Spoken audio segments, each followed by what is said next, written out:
My new girl, she gon' whine for me.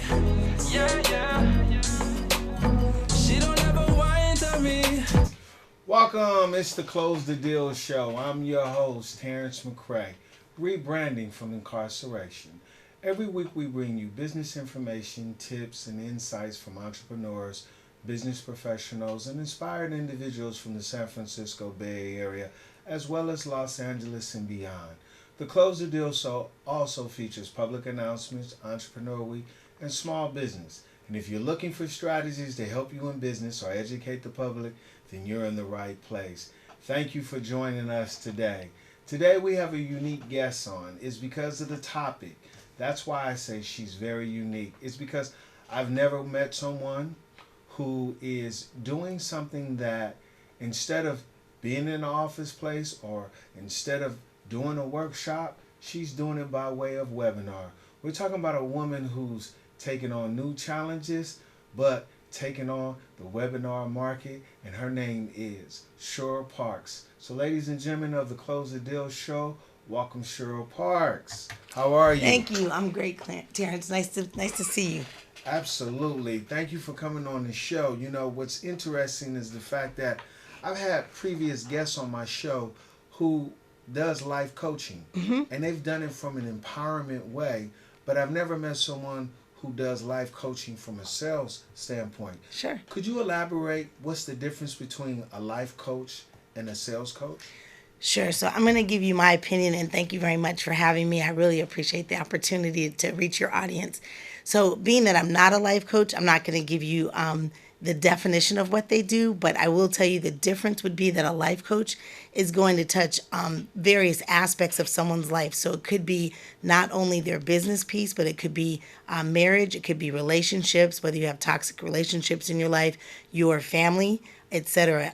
As a sales coach, I'm really working with leaders, entrepreneurs, and teams that are trying to grow up their business. So I'm really focused on the business professional side of the coaching world, as opposed to life coach, which will handle kind of the whole gamut. So how long have you been doing this? So I've been in sales for over 20 years, and I've been in scenarios where I've sold to individuals. I've also been in scenarios where I worked for major corporations and medium-sized businesses where I sold to Fortune 1000 companies. And I just recently, in the last month, launched my own intellectual property business where I'm going to be coaching small business owners, leaders, teams, and startup companies to go out and grow their business. So I'm taking what I know, and I'm actually going to coach others to do what I've done.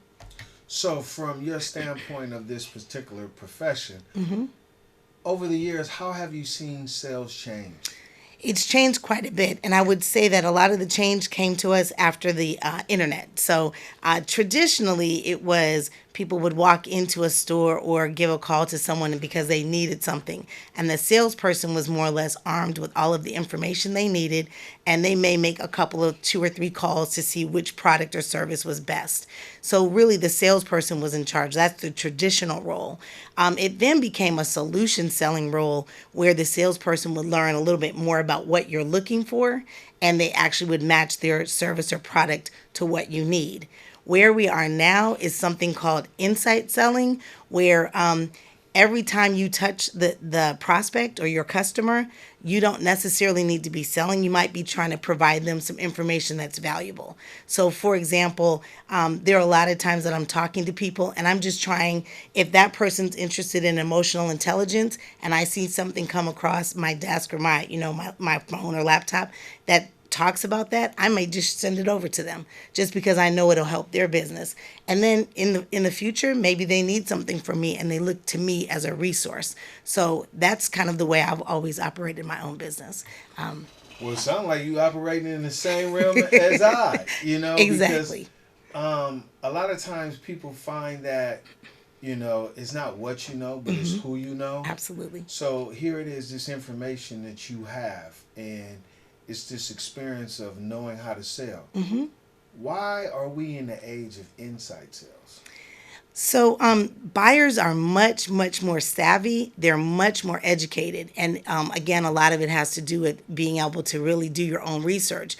Research says that typically when someone comes to your company or your business to buy something, they've already done 60% of the research, whether it be on your product, your competitor's product, on the service you provide, on your company. We all go online and look for reviews. We want to see if people like what the experience they've had with the company and things like that.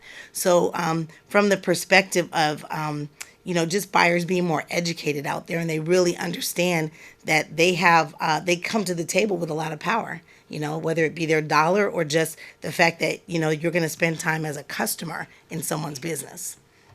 In your opinion, what would be the most important component in sales?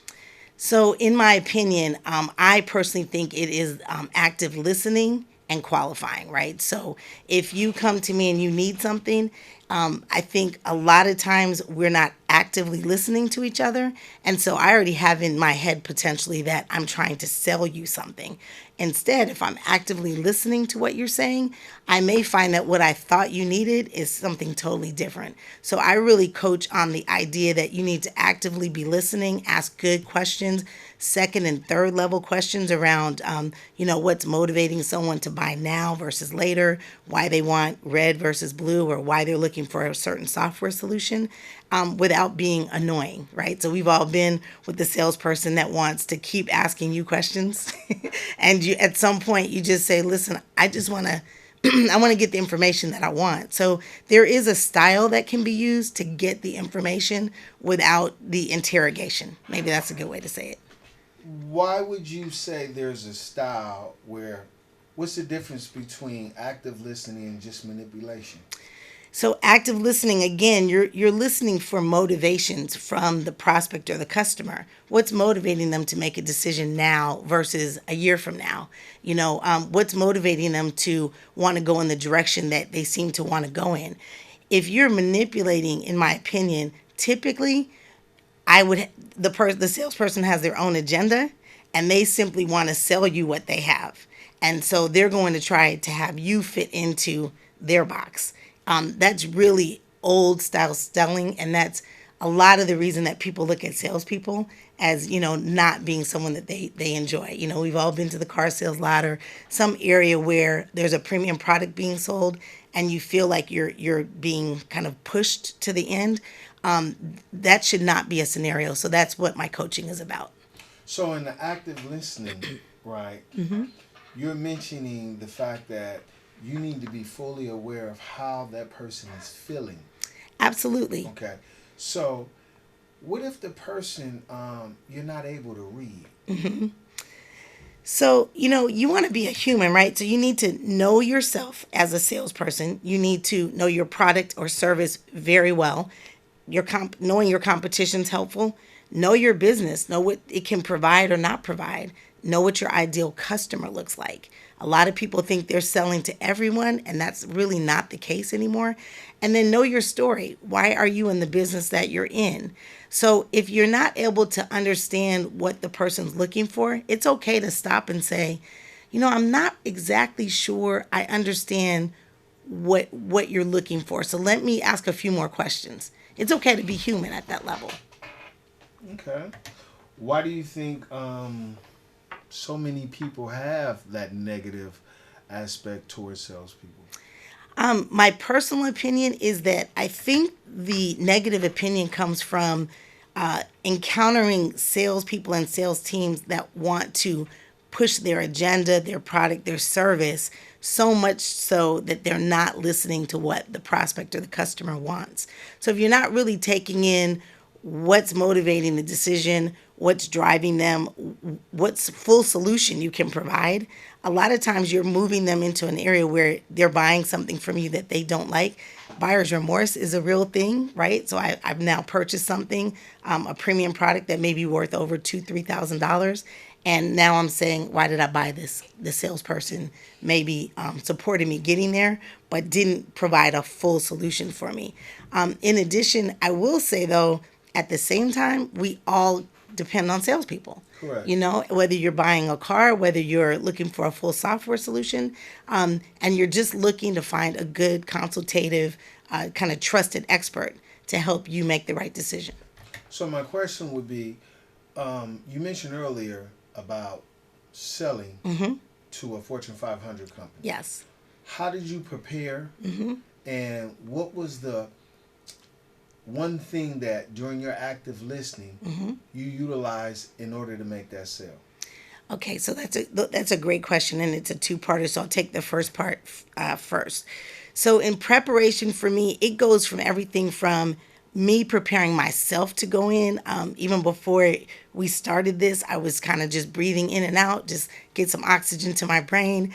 You may notice that my voice is a little scratchy. A lot of times I'll do some voice exercises just to kind of even out my voice a little bit, things like that. So I get really comfortable with who I am. I mean, do what you need to do in terms of how you present yourself to be sure that you feel comfortable and confident in your own skin. And then beyond that, to get down to the techniques around the business, I typically research everyone that's going to be in the room, everyone that I'm working with. I want to understand maybe where they came from. And so I'm talking about like a LinkedIn research, not going on their Facebook page and knowing that their daughter had a birthday party Saturday, things like that. And then from there, you just really want to understand who's in the room and ask good questions around their decision-making process. So that's in a business-to-business scenario. If you're selling to an individual, it's okay to look at their LinkedIn and understand what their background is. The second part of your question was regarding active listening, I believe. And that's really just a matter of asking good questions and not stopping when you get the first answer. How do you develop those good questions? Practice. So I've been selling for 20 years. I still practice. I will get cue cards and just go over it in my head. I will voice record it on my phone, put my earbuds in, and I'll listen to it over and over. It's like speaking a different language, and you need to get very familiar, right? So if I learn to speak French, my tongue needs to move a certain way. I need to listen a certain way. If it's a new language to you, just get familiar with it. Start speaking it. Ask good questions. Make a list of questions and just repeat those questions to yourself so they're very comfortable and natural when you're speaking them. So in the sales world, you have a credible name then. I do. Okay. So when you run across an old friend of yours in the sales world, what is it that you look to find out from them? Because when you say you do a lot of research and you ask a bunch of questions, have you ever picked up new tips and new ideas from some of the people you've worked with? Absolutely. And I mean, every day. There's always something new and exciting you can do to get above the noise. Some of it seems like it might be meaningless. Some of it seems like it may not get you there. But people want to be seen. So they want to feel like you're not a salesperson that's just making 50 phone calls for the day and they're one of those. Somehow you have to make that special. Little research on their company, research on their background, things like that. There are little things you can potentially have sent or delivered to their office, depending on how important that prospect is to you, things of that nature. So you want to get above the noise, but make it relevant. You want to be relevant and you want to be current, right? Give me an example. Okay, so an example would be, you're calling on a certain company and you happen to see that the person came from an organization that was known for a certain something. I'll give you an even better example. I was calling. Personalize it. Just don't use the company's Perfect. name. Okay. I was calling on a company and ABC company. And I was trying to get above the noise. I had left some messages, sent some emails, thought I was doing a good job. No response. What I did was I actually went and had some pastries, some specialty cupcakes sent to the office. But beyond that, what I did was I researched, I looked at the website and realized that their founding year was, let's say, 1945. They were very proud of it. It was all over their website. I researched some areas that said what was going on in 1945. And I put together a listing of those things. I actually had that delivered with the specialty cupcakes to kind of catch their attention. Next time I called, the screener at the front desk said, just a moment, I'll let her know you're on the phone. She picked up my call. Amazing. So that's a tactic as well as a strategy that you had to figure out how. Where did that come from? Be creative. Don't be the person that just drops off the cupcakes, right? I mean, anybody can drop off cupcakes, but go to that next level. Find out a little bit about the company. Find out what's important to them, and be creative. It may take a minute. Don't expect it to come to you right away. You may have to think it through to try to figure out how to get above the noise. Sounds amazing because of the fact that, a lot of times we get stuck. And whenever we stuck in a situation trying to figure out, we're looking for that unexpected miracle to occur. Correct. And we don't know exactly what direction we should go. It's like a lot of shows on TV. Right. In order to stay relevant, they got to create something. Absolutely. To keep people still tuned in. Right. So I have to ask you this question because it's going through my mind. Okay. Have you ever had any negative experience as a salesperson? I can honestly say I haven't had negative experiences, but I have lost, right? So the best of the best, you lose more than you win. So each time I lose, I learn. But at the end of the day, I've had some experiences that are now funny. They weren't funny at the time, but I've had some experiences that weren't comfortable. And again, you have to learn. You have to learn how to take kind of the gut punch, what feels like a gut punch, and do something with it and be prepared for it, because it is, the rejection sometimes feels like a gut punch. So you need to be prepared. So that's the next question I have. Sure. What is your superpower? Because everybody has something that they can bounce back from. Right. What would yours be as a salesperson? So I would say that I am prepared for what you might, for the rejection, right? Or the gut punch. And the reason that I'm prepared is I've been in a lot of scenarios. So I've done this for a long time. If you're just starting, write down everything that could happen. Write down the fact that you could be with a customer and they walk out. They tell you they don't like what you have. Get ready for that. If they say, I don't like what you have, this isn't of interest to me, be ready for it so you can be gracious and you can find a way to make that a positive scenario, as opposed to reeling back on your heels and deciding I need to keep selling, because that's not necessarily a scenario where you want to keep selling. So be prepared. Write down the objections you can get. Look at what your response might be so that you can be comfortable and confident when you get the rejection, and you will. So after your 5th year in the business as a salesperson, what was one of the things that you noticed with coworkers when they first started off in sales regarding confidence? How did you build yours, and did you ever encourage them as well? Sure. Absolutely. So from a building confidence standpoint, I always started with the end in mind. So I started with the idea that I always want to be referenceable as providing a full solution. When you say you want to be referenceable, okay, elaborate specifically the principles to that. Okay.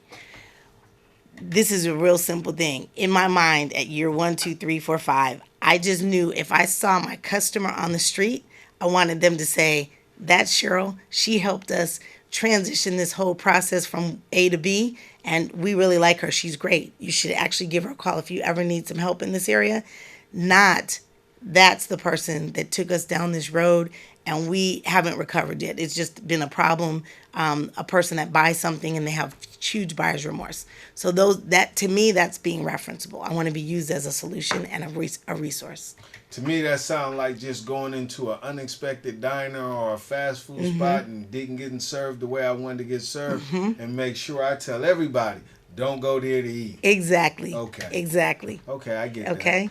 Simple, very simple things. So these are simple things that anyone can do. If you're a small business owner, entrepreneur, team leader, or even a manager or a startup, there are a lot of facets to selling. It really depends. If you're an individual just trying to level up and get to the next level of your game, just the experience I have can transform that.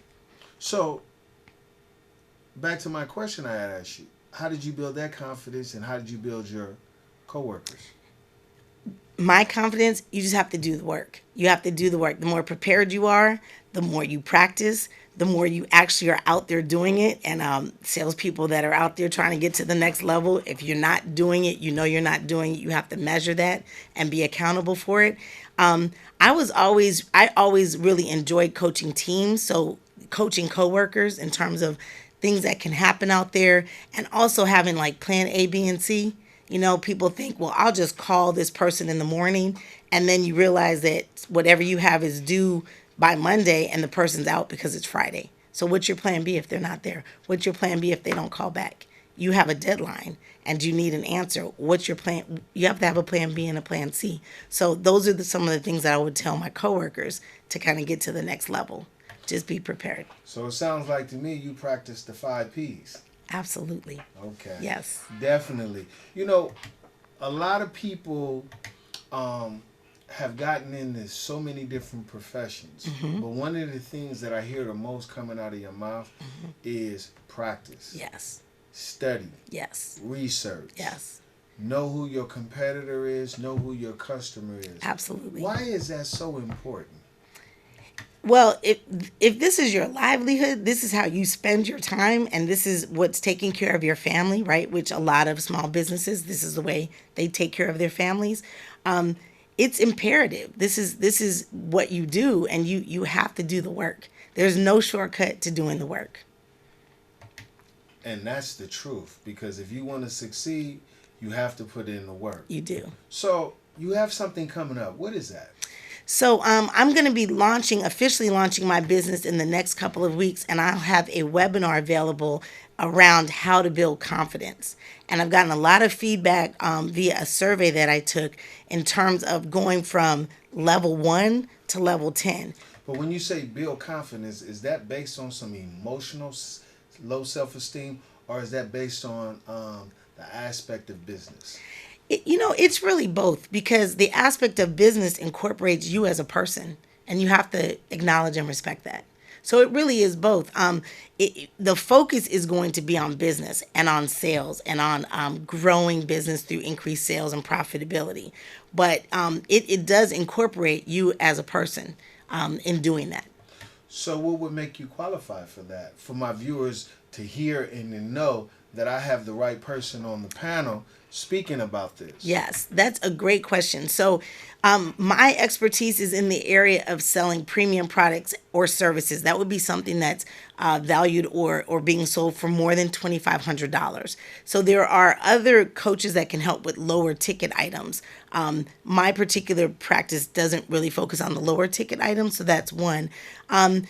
You can either be selling to businesses or selling to consumers, and that would be called out so that I understand what direction and what market you're in. And then looking for people that are action takers, go-getters, that are ready to do it, that are ready to put the work in, and that are ready to be accountable for putting the work in and measure the results, because you will get results. Absolutely. I have several amount of friends that have small businesses. Mm-hmm. One in particular has a t-shirt business. Mm-hmm. How would you be able to enlighten him on how to sell his product? Okay, so let me be clear. There's a difference between the marketing aspect, which is him getting brand awareness and getting awareness out in the market about what he's doing and selling, versus I work with people that once they come in the door, once they actually have a conversation and you're actually dealing in a one-on-one sales scenario, that's my focus. So the marketing aspect of how he advertises and gets the word out, that's handled by other experts in that area.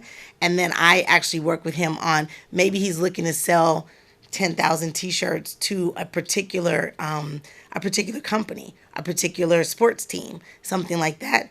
Those are the people that I work with to get you in front of the right people, and then know what to say once you get in there, and know how to continue to have them as a referenceable customer. Sounds amazing to me.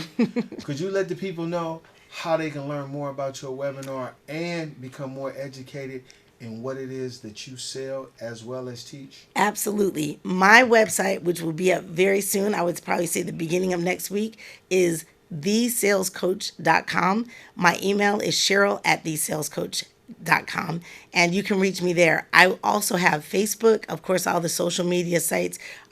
You'll be able to catch my webinar on Facebook coming soon. Well, Cheryl, I want to thank you for coming Absolutely. on the show. Thank you, Terrence. And sharing with our viewers insight and tips. Fabulous. Before we close this deal, for locally San Francisco residents, Sean Hayes is running for the 17th District Assembly.